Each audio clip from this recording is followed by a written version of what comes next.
पूरा का पूरा कर्मचारी वर्ग देख रहा है।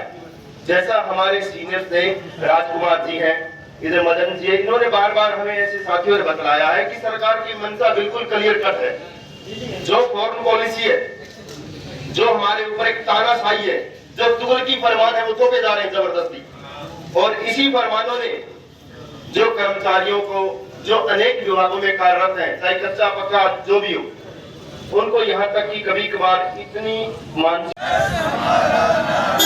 जो हमसे टकराएगा, जो हमसे टकराएगा